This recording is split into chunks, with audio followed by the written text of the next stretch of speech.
सारे व्यूवर्स को मेरी राम राम। आज मैं आप सबके लिए गुड न्यूज़ लेके आया हूं और वो गुड न्यूज़ ये है कि एसएससी ने नोटिफिकेशन निकाला है जिसमें उसने 3261 वैकेंसीज निकाली है। हाँ जी, 3261 वैकेंसीज, और वो डिफरेंट पोस्ट के लिए हैं। वो एक पोस्ट के लिए नहीं है, वो डिफरेंट पोस्ट के लिए हैं और टोटल पोस्ट शायद 271 है। 271 पोस्ट के लिए 3261 वैकेंसीज एसएससी ने निकाली हैं। फॉर्म भरने की लास्ट डेट जो एसएससी ने नोटिफिकेशन में दी है वो है 25/10/2021। और इसके साथ साथ उन्होंने नोटिफिकेशन में ये भी बता दिया कि इसका एग्जाम कब होगा। यानी उन्होंने नोटिफिकेशन में ये लिखा है कि जनवरी फरवरी में इसका एग्जाम होगा। यानी आपको फॉर्म भरने के बाद मैक्सिमम 3 मंथ्स ही मिलेंगे, इसलिए आप इसको भरो और आज ही अपनी पढ़ाई में लग जाओ।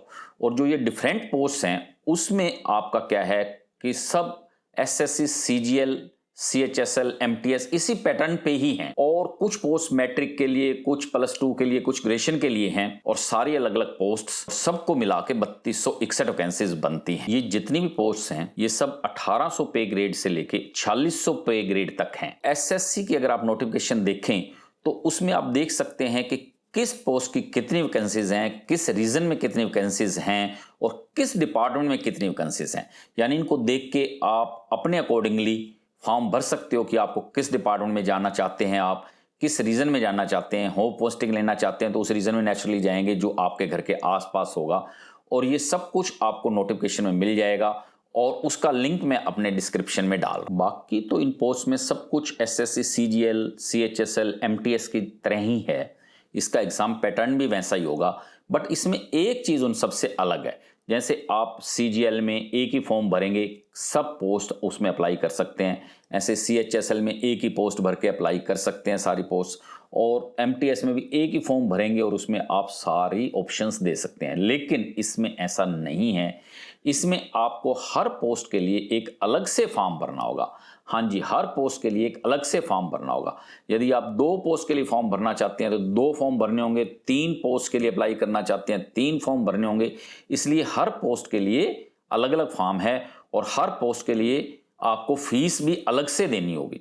हर पोस्ट के लिए इसमें यूआर, ओबीसी और ईडब्ल्यूएस के लिए 100 रुपये फीस है, जबकि बाकी कैटेगरीज के लिए इसमें कोई फीस नहीं है। बाकी कैटेगरीज के लिए आप फ्री अप्लाई कर सकते हो। बट अगर आपको एक पोस्ट के लिए भरना है तो आपको एक फॉर्म भरना होगा और 100 रुपये भरने होंगे।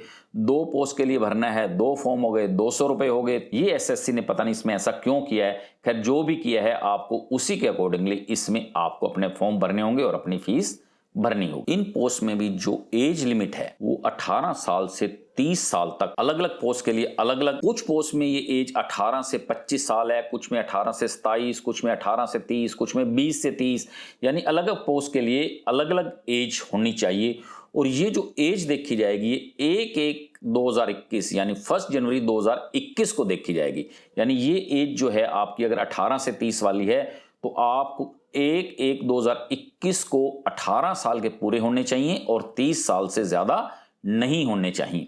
तो इसी ढंग से हर पोस्ट के लिए 1/1/2021 को डेट देखी जाएगी। इसी ढंग से जो आपकी क्वालिफिकेशन देखी जाएगी वो भी 1/1/2021 यानी 1 जनवरी 2021 को देखी जाएगी। अगर आपने मैट्रिकुलेशन वाली पोस्ट भरी है तो आपको की मैट्रिक कंप्लीट होनी चाहिए 1 जनवरी 2021 को। अगर हायर सेकेंडरी वाली यानी 10+2 वाली भरी है तो आपकी 10+2 कंप्लीट होनी चाहिए जनवरी 2021 तक।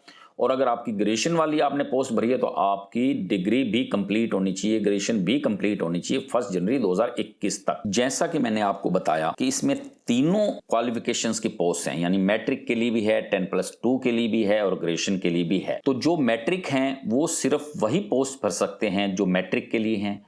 जिन्होंने +2 कंप्लीट कर ली है वो मैट्रिक वाली पोस्ट भी भर सकते हैं और +2 वाली पोस्ट भी भर सकते हैं।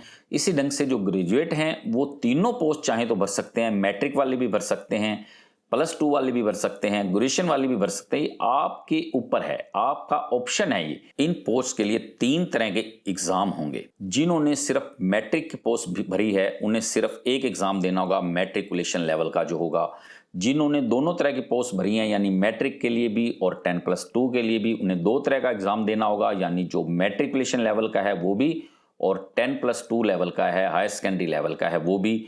और जिन्होंने तीनों पोस्ट भरी हैं यानी मैट्रिक वाली भी, हायर सेकेंडरी वाली भी और ग्रेजुएशन वाली भी, उन्हें तीनों तरह का पेपर देना होगा। मैट्रिक वाला भी, हायर सेकेंडरी वाला भी और ग्रेजुएशन वाला भी। और जिन्होंने एक एक भरा है, चाहे सिर्फ ग्रेजुएशन का भरा है तो उन्होंने वही एक ही देना है ग्रेजुएशन लेवल वाला। जिन्होंने सिर्फ 10+2 लेवल वाला भरा है उन्होंने सिर्फ वही देना है 10+2 लेवल वाला।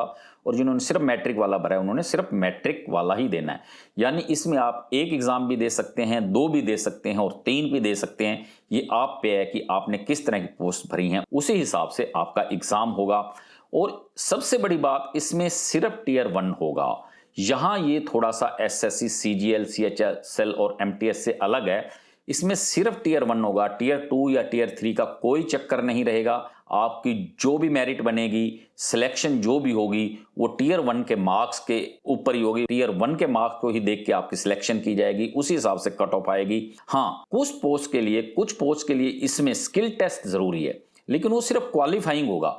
वो आपकी मेरिट बनाने में कोई रोल अदा नहीं करेगा। जिन पोस्ट के लिए स्किल टेस्ट जरूरी है वहां आप स्किल टेस्ट देंगे और वो क्वालिफाई करेंगे बस, लेकिन आपकी सिलेक्शन होगी सिर्फ टियर 1 के जो मेरिट बनेगी उसके हिसाब से ही।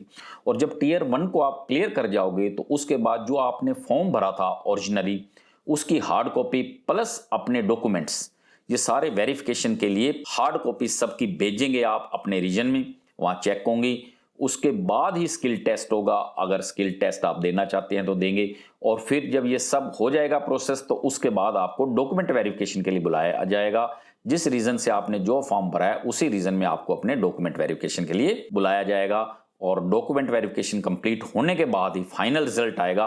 बट ये जो फाइनल रिजल्ट आएगा, जैसे मैंने पहले ही बताया, टियर 1 के कट ऑफ के अकॉर्डिंगली होगा। टियर 1 में आपके कितने मार्क्स हैं, किस मेरिट पे कहां स्टैंड करते हैं, उसी के हिसाब से आपकी सिलेक्शन होगी। जैसा नोटिफिकेशन में बताया गया है कि इसमें 3 तरह का एग्जाम होगा। एक मैट्रिक लेवल का, एक 10+2 यानी हायर सेकेंडरी लेवल का, और एक ग्रेजुएशन लेवल का। जो मैट्रिक लेवल का होगा नेचुरली वो थोड़ा सा इजी होगा। जो हायर सेकेंडरी लेवल का होगा उसका सिलेबस थोड़ा सा उससे ज्यादा होगा। और जो ग्रेजुएशन लेवल का होगा उससे थोड़ा सा और +2 के लेवल से भी थोड़ा सा और इसमें सिलेबस होगा। और ये सारा सिलेबस आपका नोटिफिकेशन में दिया हुआ है।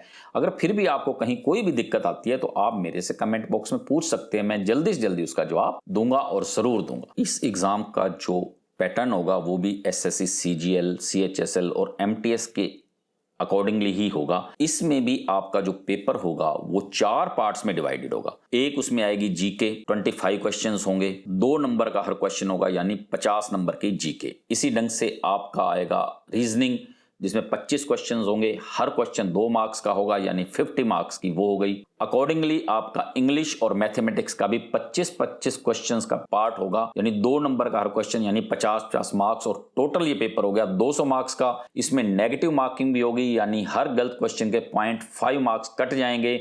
और जो ड्यूरेशन रहेगी एग्जाम की वो रहेगी 60 मिनट्स यानी कि 1 घंटा। 1 घंटे के अंदर आपको 100 क्वेश्चन करने होंगे। इसलिए आप समझते हैं कि स्पीड कितनी अहम होगी। उसमें आपको हर क्वेश्चन स्पीड के साथ करना है ताकि समय पे ही आप हर क्वेश्चन को अटेम्प्ट कर सकें। और स्पीड का मतलब ये नहीं है कि आप गलत कर दें, आपको सोच समझ के भी करना है, सही भी करना है और स्पीड के साथ करना है ताकि आपकी सिलेक्शन हो पाए। नोटिफिकेशन में यह भी क्लियरली मेंशन्ड है कि जैसे आप अपनी पोस्ट भरेंगे और रीजन वाइज भरेंगे तो आपकी पोस्टिंग उसी रीजन में ही होगी। और नॉर्मली ये पोस्टिंग उसी रीजन में ही रहती है। लेकिन नोटिफिकेशन में यह भी लिखा है कि जरूरत पड़ने पर आपका ट्रांसफर पूरी इंडिया में किया जा सकता है, यानी आपका ट्रांसफर पूरी इंडिया में हो सकता है। बट नॉर्मली ऐसा कभी नहीं हुआ, ना देखने में आया है। ये तो एक एक्सेप्शनल केस में ही ऐसा होता है। और आप जिस रीजन में भरेंगे उसी रीजन में आपकी पोस्टिंग होगी। और ये क्योंकि सारी पोस्ट 1800 ग्रेड पे से लेके और 4600 ग्रेड पे तक हैं, तो यानी आप ये समझ सकते हैं कि 25-23 हज़ार रुपए सैलरी से लेके 80-85 हज़ार रुपए सैलरी तक की आपकी पोस्ट लग सकती है, आपकी सर्विस लग सकती है, आपको सैलरी इतनी मिल सकती है। डिपेंड करता है कि आपकी सिलेक्शन किस पोस्ट पे होती है और आप किस पोस्ट पे जाते हैं। मैंने अपनी तरफ से आपके सारे डाउट्स क्लियर कर दिए हैं, सब कुछ आपको इसके बारे में बता दिया है। फिर भी अगर कोई आपका डाउट रह गया हो या मैं कोई चीज़ कवर ना कर पाया हूं तो आप मुझे मेरे कमेंट बॉक्स में पूछ लेना, मेरे को क्वेश्चन करना, मैं उसका आंसर जल्दी से जल्दी आपको दूंगा। Thank you.